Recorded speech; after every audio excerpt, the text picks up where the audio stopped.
At LV, our home insurance comes from the heart. It's not just about giving you a personal claims handler to take care of you all the way. It's about looking after you in other ways too. Like when you go direct to us, buy online and get a massive 25% discount. To see how much you could save with the Which Insurance Provider of the Year 2017, go direct to lv.com. Online discount for new customers only, excludes home emergency and home legal expenses. For the first time in 13 years, the co-hosts of Gamertag Radio are going to have the first live recording in front of an audience during PodFest 2018. This live recording event is free to attend February 9th, 2018 from 6 to 7 p.m. It's going to take place at PodFest Multimedia Expo 2018 in Orlando, Florida. See Paris, Pete, and Danny live at PodFest 2018. For more information, head over to gamertagradio.com or podfest.us. Ladies and gentlemen. Ladies and gentlemen. Podcasting since 2005. You're listening to Gamertag Radio. With your host, podcaster Hall of Famer Danny Pena, the always opinionated Paris Lilly, and from outside of the norm, Peter Toledo. This is Gamertag Radio. Here we go.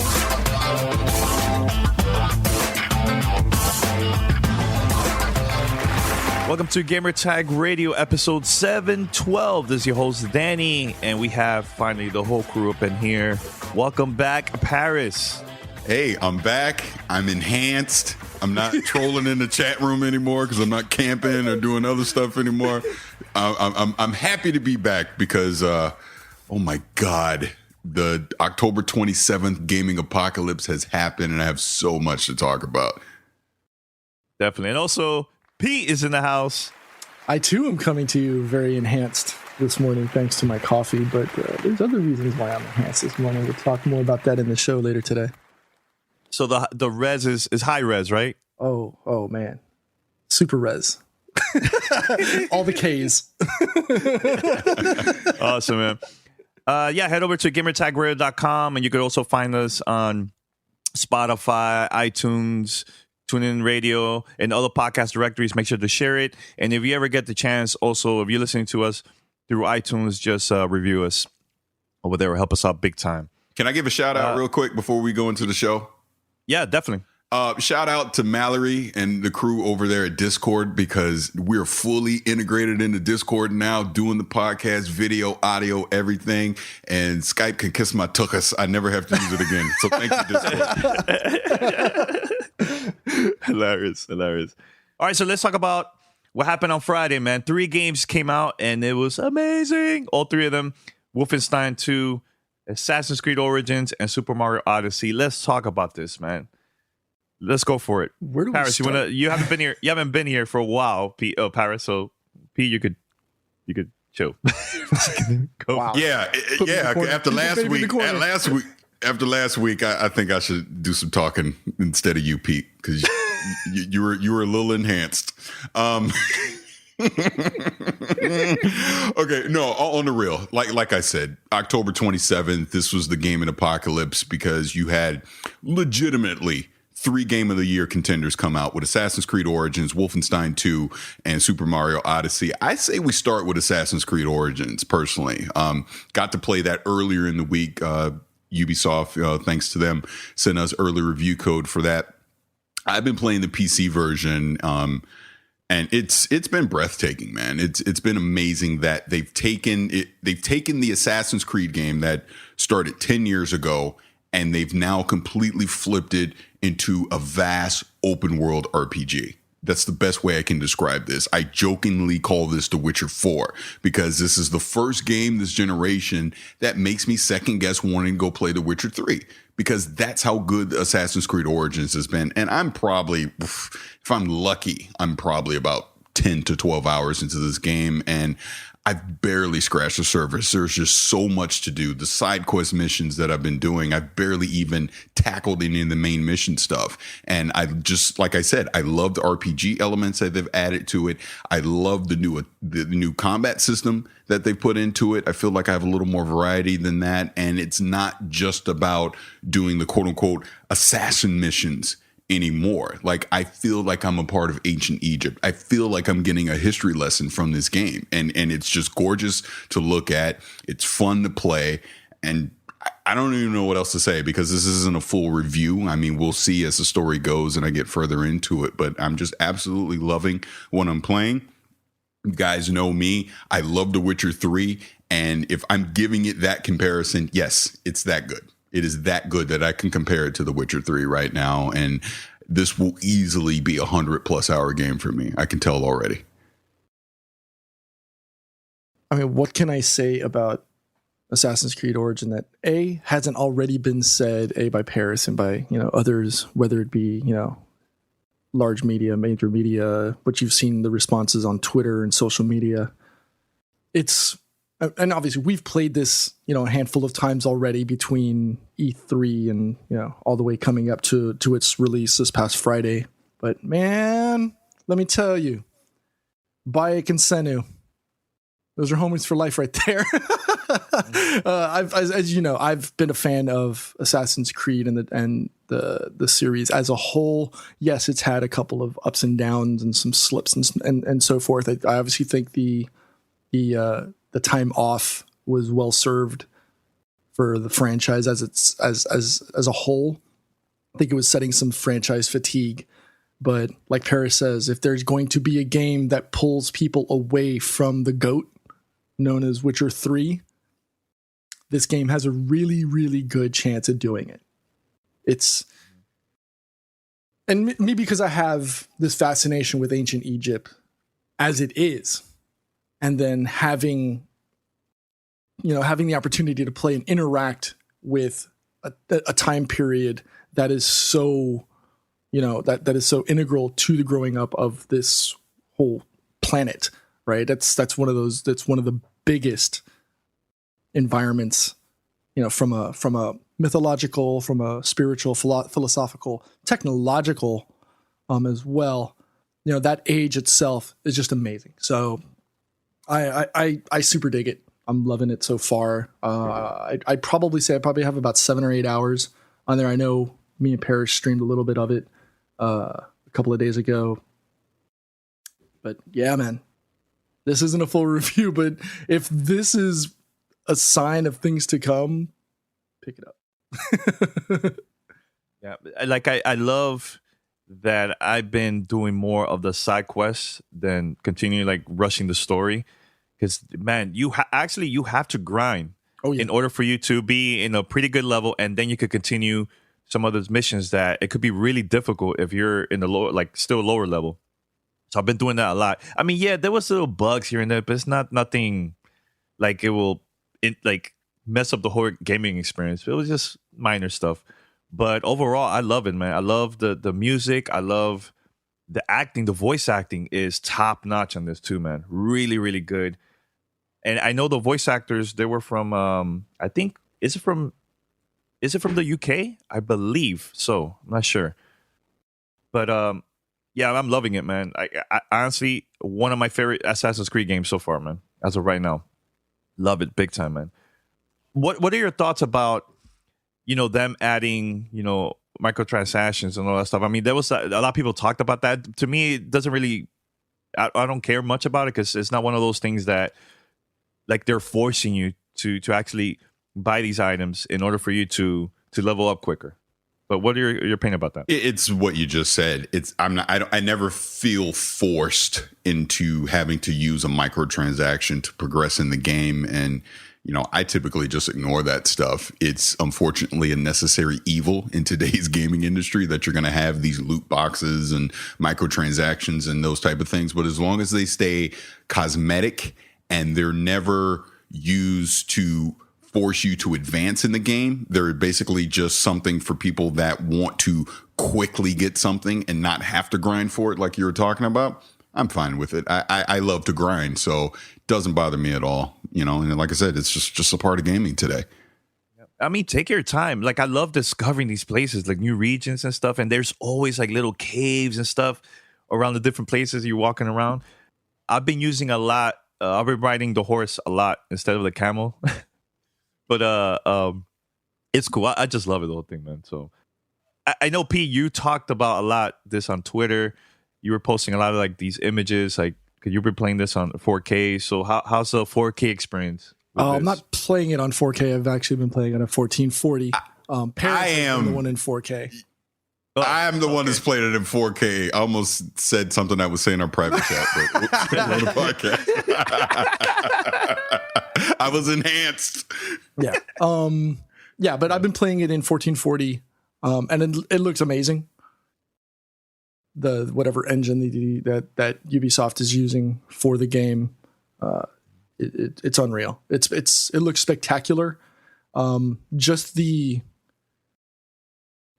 overall feel and just vibe from playing the game, I guess, is probably the best way to say it. It's just surreal the way people, animals, the environment react to different situations. I mean, you go in, if you're carrying a torch and you go into a cave, the cobwebs burn.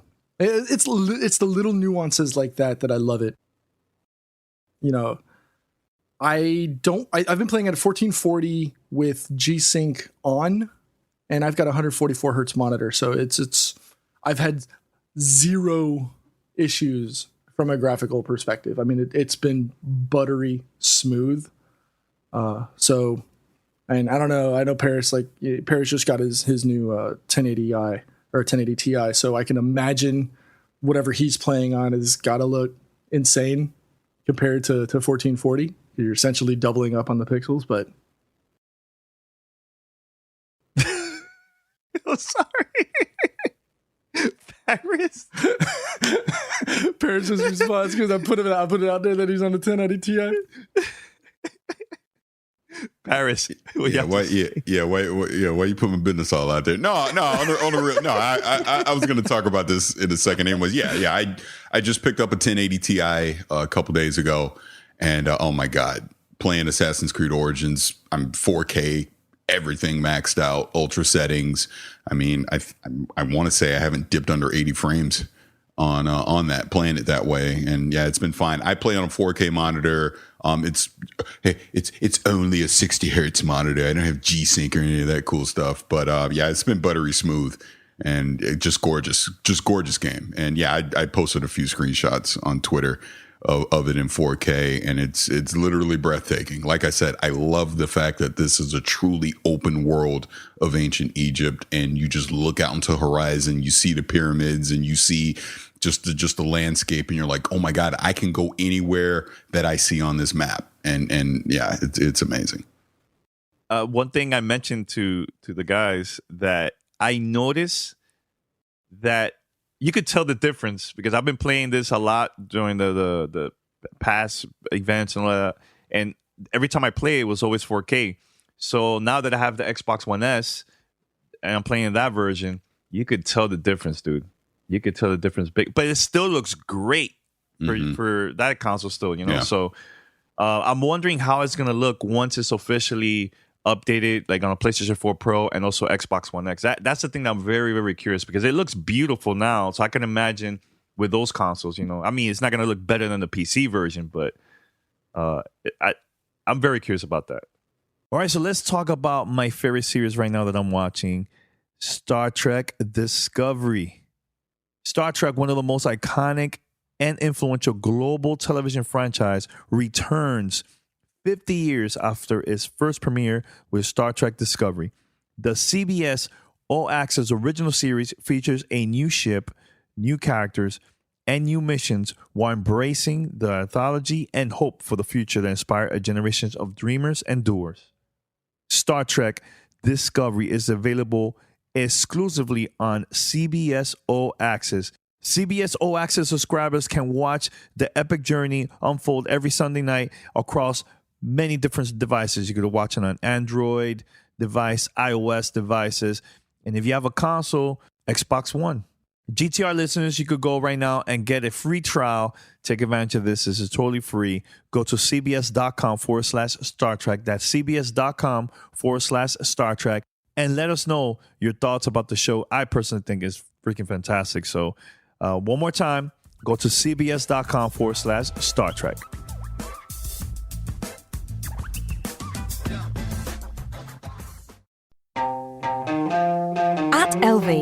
car insurance comes from the heart. That's why we've just launched our new multi-car cover. One policy and one renewal date means it's one simple way for you to save on your family's cars. So just imagine how much you can save by insuring 2, 3, or even more cars with us.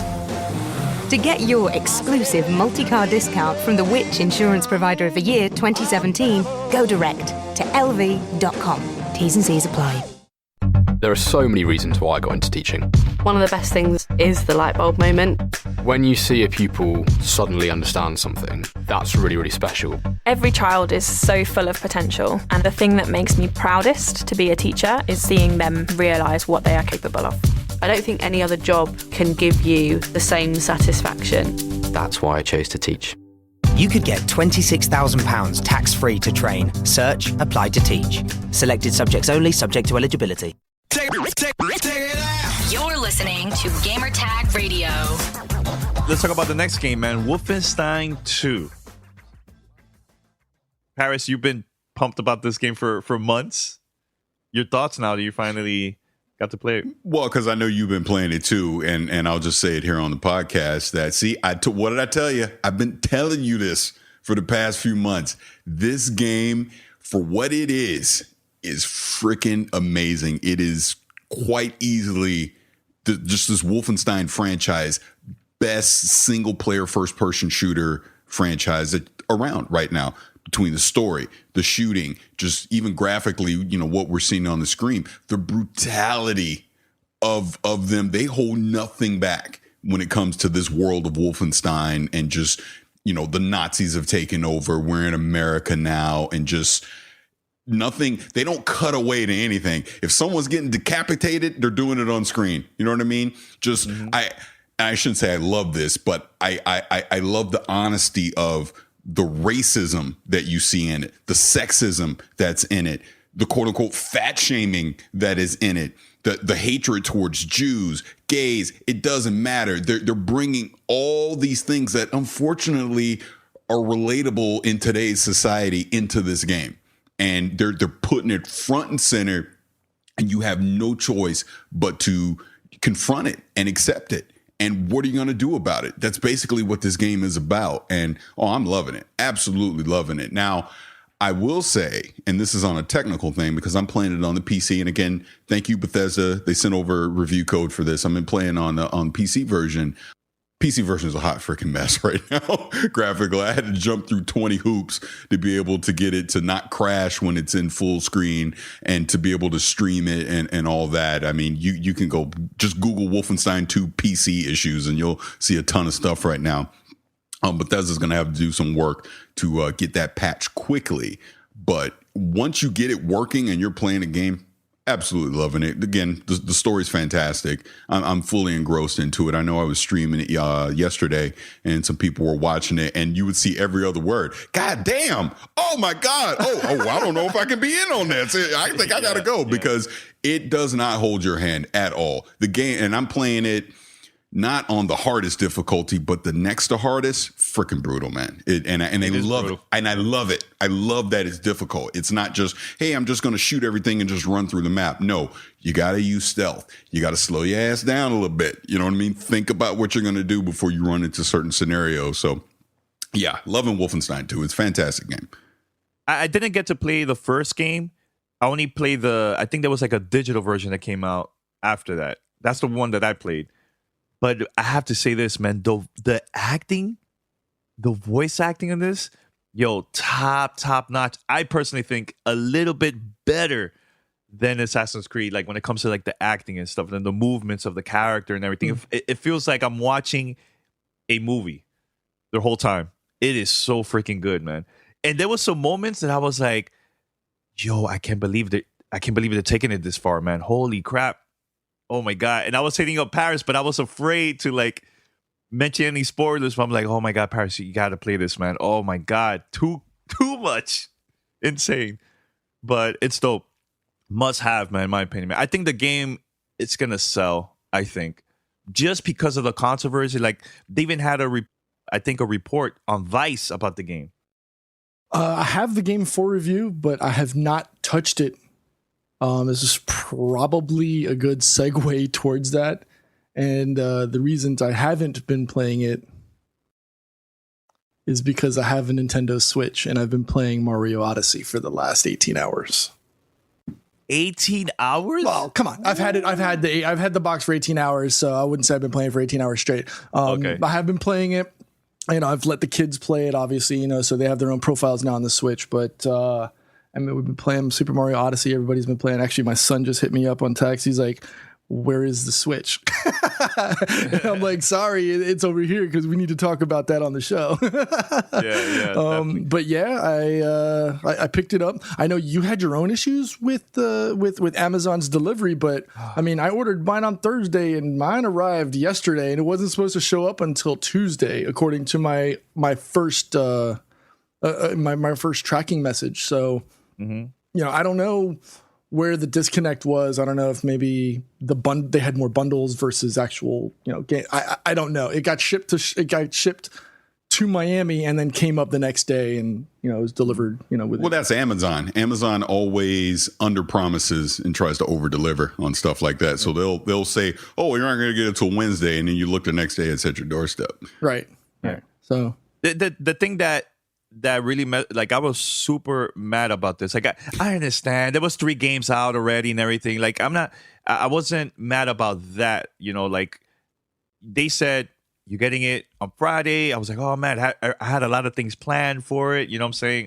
I even was playing a lot of Assassin's Creed because I wanted to take my time with Mario Odyssey and everything. So, and I even stayed home thinking that the package was gonna come. I see the updates.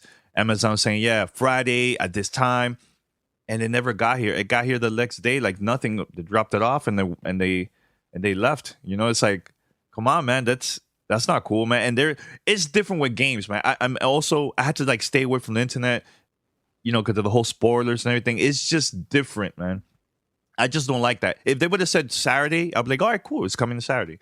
But don't lie saying they're gonna be in one day and never shows up. I think that's not cool.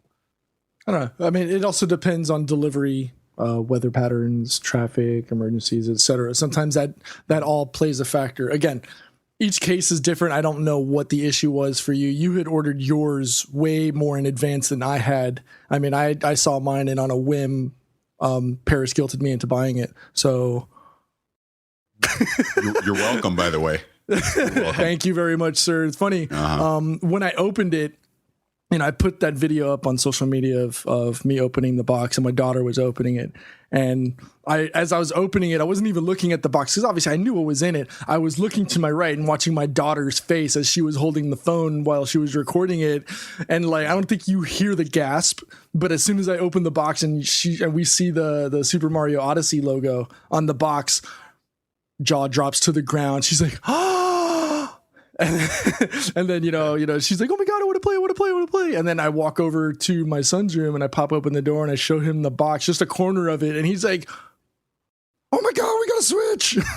And then I walk over to the bedroom and I show the wife, and she's like, and I'm like, "Oh, I didn't show her a PowerPoint deck. I didn't do nothing." But she's like, "You know what? I go out and I've bought things in the past without asking, so that it's fine." So, thankfully, shout out to the wife. I didn't have to do no splaining. But she was she didn't show any excitement initially, but she was anxious to set up a profile on there. And so, I played it. I let my daughter play. My son popped out, and he played it. I was talking to my wife. I was like, "You haven't really asked to play it." She's like, "Don't worry about it. I'll get my time." So, she does have some excitement build up within her. So she is looking forward to playing it. I guess we could just roll right into the Super Mario Odyssey. Right now, game of the year. I know I said a couple of months ago, PUBG right now for me personally was, up until yesterday was game of the year just for me, because, that's, it's a subjective, comment. But right now, just watching that 3D to 2D transition, hitting that, I can't say this without having a smile on my face, because that's what I was like all day yesterday, whether it was me playing it or I was sitting on the couch watching the kids play it. There was just that ridiculous ear to ear happy environmental grin that was just like, yeah, man, this is like, it reminded me of my childhood playing on the NES with Super Mario Brothers and all the other Mario iterations as I grew up. This, yo, I'm on the bandwagon. Here's the late pass. There you go. Yeah, let me say this about Super Mario Odyssey. A couple things. Firstly, I've not had the chance to play it anywhere as near as I want to. Literally, the only times I've played it is when I've been on stream. You want to know why? Because my kids, anytime the Switch is laying around, they take it and they've been playing it. Like Trey, I think, is almost at Bowser. That's how much he's been playing this game over the past couple of days, which right there is the indication of how great this game is. I mean, they've not been super big into the Mario stuff, but this one instantly grabbed him, you know, picking it up from the first time. To me, Mario Odyssey is a love letter to Mario over the past 30 years, because you literally have Super Mario Brothers, Super Mario Sunshine, Mario 64, Galaxy, all wrapped into one game. That's what this is to me.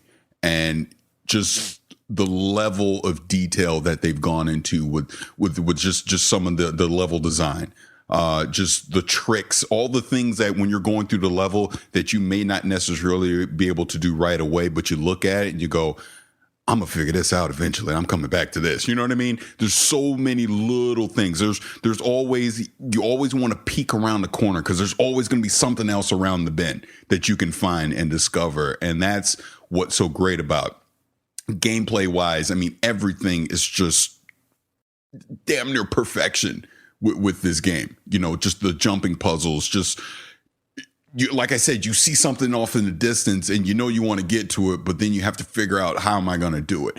That's what I love about this. And the fact that anyone can pick this up and play it and enjoy it. Like I said, I can enjoy it. My kids can enjoy it. My wife can enjoy it. Obviously, you see Pete just grin on his face the whole time. And that's what I'm saying. When I've been streaming it the past couple of days, I've been smiling the entire time. And that's the whole point of Mario Odyssey. It is just fun.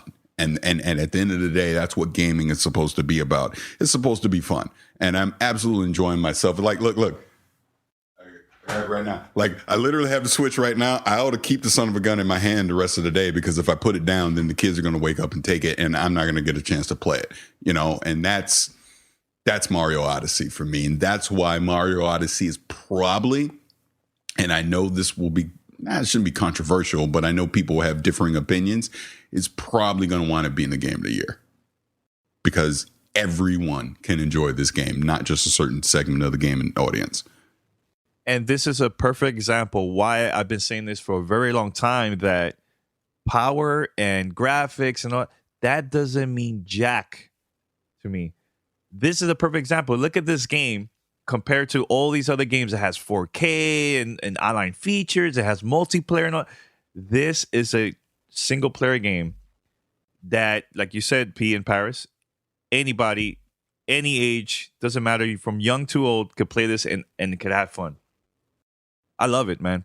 I love this. And I think this has been one of the greatest years from Nintendo ever, I think. Because they've been just dropping gems left to right. And this was like their biggest one so far in 2017.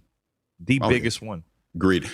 The one thing that I took while I was streaming, and then just talking about it on Twitter, the response that you would get every time is people that don't own a Switch saying, I want to go get a Switch. I think I want to go buy a Switch now. You know, that was the main thing I took from this. And look, I had my little quote unquote confessional on stream a couple days ago, and I know people clipped it and it was on Twitter. And I'll say it again for the record on the podcast.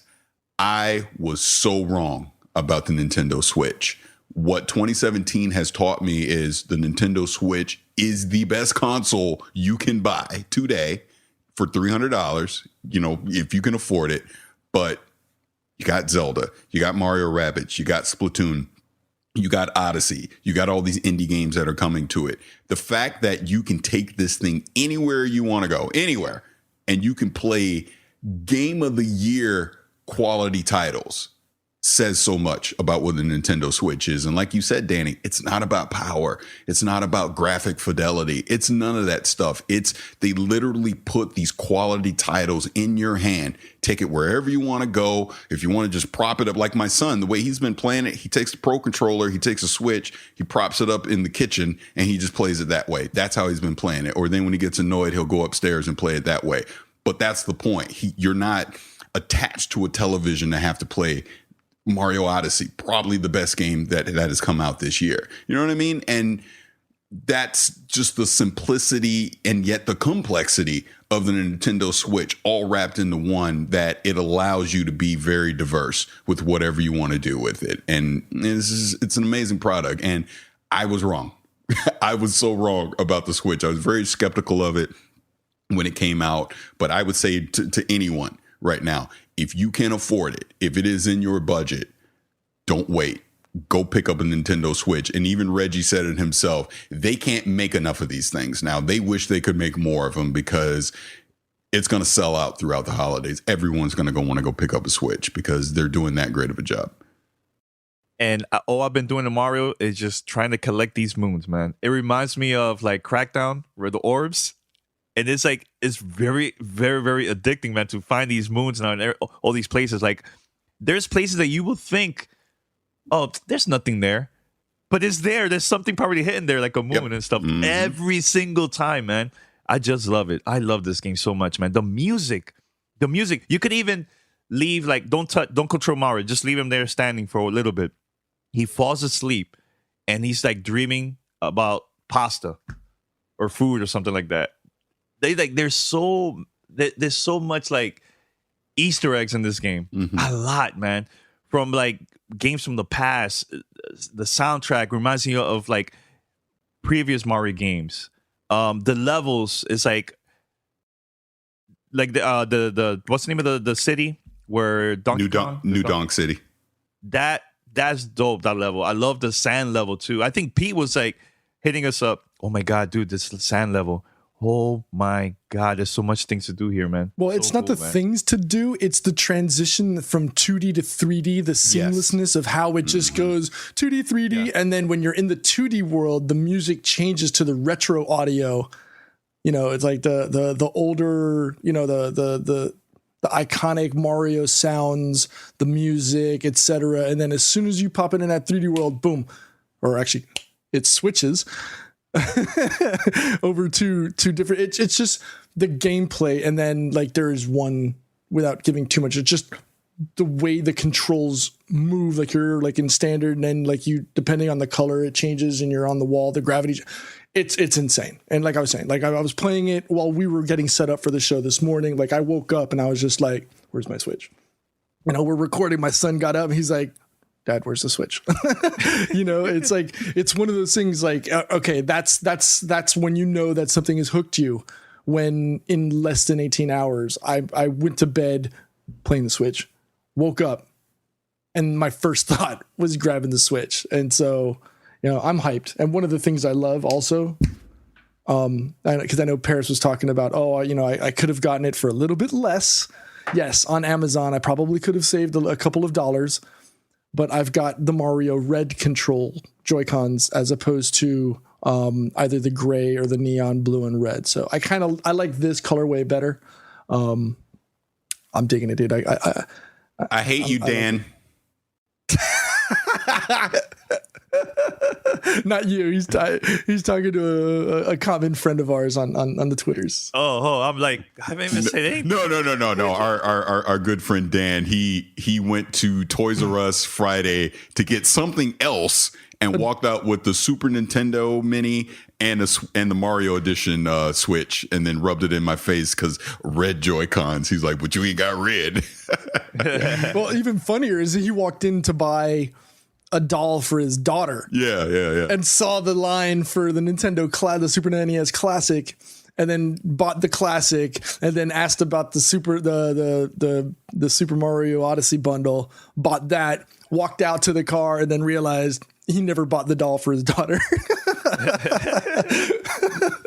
But that's kind of, and I want to say this real quick before I forget, because I'd said on Twitter yesterday, it's almost criminal that you had Super Mario Odyssey, Assassin's Creed, and Wolfenstein all drop on the same day, because all three are legitimate Game of the Year contenders, right? They're all fantastic. And it's a great problem to have, obviously, but at the same time, you know, it's like, how do you, like I said on Twitter, I was like, I'm shooketh because I don't know what to play first, or what do I play, you know, because it's like I got all these great games. And I understand most people, I shouldn't say most people, but a lot of people can't afford to get all three at the same time, or they can't afford to get a Nintendo Switch, or and you have to be picky. Like, you know, look, back in the 80s, back in the day, you would get one game like damn near for the year, and you would just play the hell out of that game. So I get it. But if you can only afford one game, which one do you get? You know, it's almost that problem. And, you know, you can't go wrong. But then at the same time, in the back of your head, like, well, should I have gotten Mario, or should I have gotten Assassin's Creed or Wolfenstein or Destiny 2 PC, or, you know, South Park or Shadow of War or Horizon Zero Dawn or Zelda? It's like, let's start naming all these games for 2017. And, you know, we still got Call of Duty coming next week. We got Battlefront 2, Star Wars coming after that. There's so many quality titles that are coming out right now that I almost wish they were spaced out a little more, because it's going to be tough, man. It's a good problem to have, like I said, as a gamer. But, man, just trying to find the time to play all these quality games is going to be crazy. One thing I forgot to mention about Wolfenstein, when you start the game at the beginning, like the menu, there's like a countdown there that I think it ends November 7th, I think it is. Mm-hmm. I don't know what time. Yeah. But I was like, what is that? And then I did some research. They're saying that it's, I think, a DLC or something coming out, like a new game or something's coming out for it. So I don't know if you noticed that, Paris? No, I did. Yeah, you're right. Right. Yeah, the Vault. And then, it counts down to November 7th. And, hey, we'll find out, which is good. Because, look, let's go back to Wolfenstein 2 really quick. What have I been saying for the past 6 months? I've been like, it's going to be a great game, but it's single player only. I'm worried it gets lost in the shuffle and isn't the financial success that Bethesda wants it to be. That's been my main concern. And it still is, because look, man, Mario Odyssey has taken all the headlines this week because it's getting 9s and 10s across the board. Like I said, it's a love letter to the Mario franchise. It is showing the power of the Nintendo Switch. Nintendo has dominated the headlines this week because of that, right? Wolfenstein, Wolfenstein 2 coming out, by the way. And then, you know, it kind of gets buried down, because then you look at Assassin's Creed Origins, everyone's going gaga over that as well. And look, Wolfenstein 2 ain't for everybody. It is a brutal game. It touches on subjects that are very controversial. Hell, you're killing Nazis, all right? So not everyone's going to be into that. And I worry that it's not going to have the sales that people expect. Not to mention, like I said, PC version is a hot mess. So when you do Google Wolfenstein 2, that's one of the first things that comes up, that PC is having issues. You know what I mean? So if I'm a consumer, I'll wait, because it's just single player. There's no urgency to play it right now. I'll go play Mario or Assassin's Creed or Call of Duty or something right now and pick up Wolfenstein later. And that's what I think is going to eventually hurt that game. Hope I'm wrong. Really hope I'm wrong. But I don't see it being anywhere near the sales leader that Assassin's Creed or even Mario is going to be this holiday. Now, very quick, let's talk about Black Friday, because I think it's going to be very interesting, because there's been rumors of like prices of Xbox One S that's coming out. Maybe some PlayStation 4 is going to be very cheap and everything. But I have a feeling that Nintendo's not going to lower the price. They're just going to keep it the same price. Yeah, zero reason. Zero reason. And they have Mario. That's all they need. Yep. And it's going to sell, and it's going to sell more than all these consoles, even though those consoles are going to be cheaper than the Switch. What do you guys think? Mm-hmm. You're spot on, because it's like you're saying, like Reggie came out and said, during the launch event for Mario, they can't make enough to meet demand at this point. You know, they're trying to completely change their logistics on the back end so they can get more Switches in people's hands. So that tells me no reason to lower the price, because people are going to be more than willing to spend the $299 to pick one up. Or like I said, that Mario Odyssey bundle for $379 won't stay on a store shelf all holiday. They can't make enough of them. So like I said, they'll look back and kick themselves when they get their financial report saying, hey, we made X amount of money, but man, if we could have made more Switches, we'd have made even more. You know what I mean? So no, but going on your Black Friday thing, like I said, I was looking at the Kohl's ad leaked. They're going to have an Xbox One S for $189. And then they're going to have a PlayStation 4 1 terabyte version for $200. And then, I know Sam's Club and some other people are doing a ton of bundle deals as well. But yeah, I actually think the console that'll probably sell the most, because they'll have them out there, is going to be the Xbox One S, because you'll be able to get it for under $200. Why not? It's a great freaking deal. So I think they're actually going to have a huge holiday this year from that standpoint. Your thoughts, Pete? It's common knowledge that, that's the best time to buy things on the internet, right? Black Friday. I think that price is ridiculous. Anytime that you can get something as powerful as an Xbox One S, obviously I'm going to emphasize on the S. I don't want to set across a mistake or anything. For $150 to $180, even a PlayStation 4 for that price, it's gold. It's gold. You can't say no to that. I mean, yeah, people can argue specs and 4K versus 1080, whatever. That's still a phenomenal deal. And anytime that you can get a really good console, regardless of your preference, and a game for $250 or less, how do you go wrong? How is that a bad thing? At that point, it's just choice of what game or what platform you want to play. Obviously, I threw 3+ at this, but just seeing the joy and knowing the fun that I'm having, and I'm going to have in the near future, it was worth it, honestly. So tomorrow night we're gonna have a special episode, and the reason is because we invited Albert Pinello from Microsoft. He's gonna be here to talk about Xbox One X. A lot of X's, straight for Paris. So tune in tomorrow, 9:30 p.m. Eastern Standard Time. Tomorrow night, we're gonna be live recording this interview, and it will come out on the podcast the next day. So it'll be Tuesday morning or something like that. So it's gonna be a very interesting conversation, man. I can't wait. I can't wait to talk to Albert. We have a lot of things to talk about, man. So just want to say that very quick. And that's it. Anything else from you guys? I'll say this just on the topic of Xbox One X.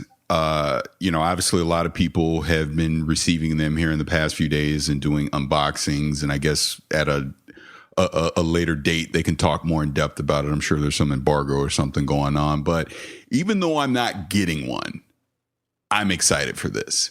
Like, so much so, and Danny can confirm this, I've legitimately been trying to justify, should I get one? I'm like, man, should I get one? I can put it in the living room, I can do this. And then ultimately I always back off and say, nah, I just don't need one. I mean, but this is very important for the gaming industry to have this console come out, to legitimately, which Digital Foundry has been confirming over the last few weeks, as games and stuff have been coming in, this thing is a powerhouse. This thing will be pushing us into the 4K era for console gaming, way more so than what the PS4 Pro is currently doing. I'm excited to see what Assassin's Creed Origins is going to look like on it. I'm excited, Forza 7 and just all these other games that'll be coming out for it, on November 7th.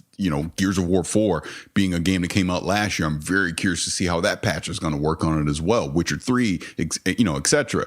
So I'm excited for it. I mean, Danny, I know you've pre-ordered one, so you'll be getting one on November 7th. So I'm excited that when you get one, you'll be able to talk about it, and we'll get some real world, opinions on Xbox One S to see what it is. And it looks like right now, everyone that's getting one should be excited for it. And like I said, I'm very curious to see what the games are going to look like on it and how they run compared to what they currently are on PC. Yeah, you could tell that Microsoft is really confident about this product, man. They've been sending so many review kits to a lot of press influencers, like YouTube, Twitter, everybody's getting this, man. And I'm wonder how much money have they spent on this, man? Because this is a very expensive product, man. It's not cheap, man. It's not cheap, and everybody been unboxing this all over the place, and it looks a really cool kit, man. I think so. It's crazy. Plus, they're sending out also the Taco Bell winners. They're sending also a bunch of those consoles for those people out there, man. Arctic, one of our mods, he's getting one. He got it from there too, man. So, wow, that's a lot of money for Microsoft, man. But they're confident. You could tell that they're confident, man. At the end of the day, this is the marketing part of Microsoft. They've consistently always had a large budget for, and you need to be able to get your product out in the public's eye, whether it's in the form of contest prizes or marketing or review units. You want to make sure that you get your product out there in advance of the holiday season, so that it's on the front of the mind lobe, saying, okay, hey, we got the Xbox One X, that's what kids are going to want to see. They're seeing it on the Doritos packages, they're seeing it at Taco Bell, they're seeing it on Mountain Dew, etc. It's going to be literally in front of almost everything you see, whether it's, we saw the commercials on the NFL last week, right? So you're going to see the media blitz, that train is in full, it's full chug at this point. So it's going to be a nonstop media blitz from Microsoft to make sure that they sell. Question now is going to be, how close do they get to the Switch, for total sales at the end of the year? I think Sony's going to sell its fair share, but I think because it's the new hotness, I think that's going to help contribute to the sales numbers that you see, whether it be from Nintendo or you see from Xbox One X. And I'm glad that you finally get to join the 4K revolution.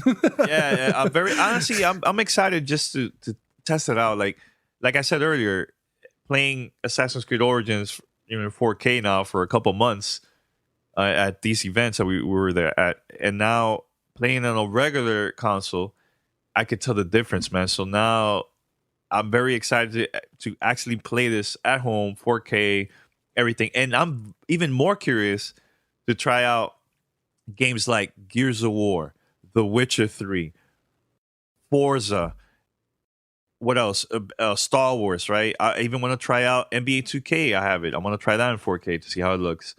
There's a lot of games I want to try out, man. And also, Shadow of War, I talked about that. I was not impressed at the event. Maybe it was because of the TV now in 4K at home. Let's see. I hope it looks even better. We'll see.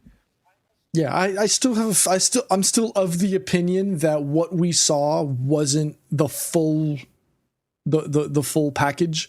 I want to say that what we saw was an alpha or beta build that didn't have 100% of the assets, because if they're touting that as a 4K beast, like we shouldn't have seen the dark pixelization on that one set, on that one scene that we saw. That shouldn't have been there. Right, it should have been a pure black screen in the background, but who knows? We could be wrong. this could be something.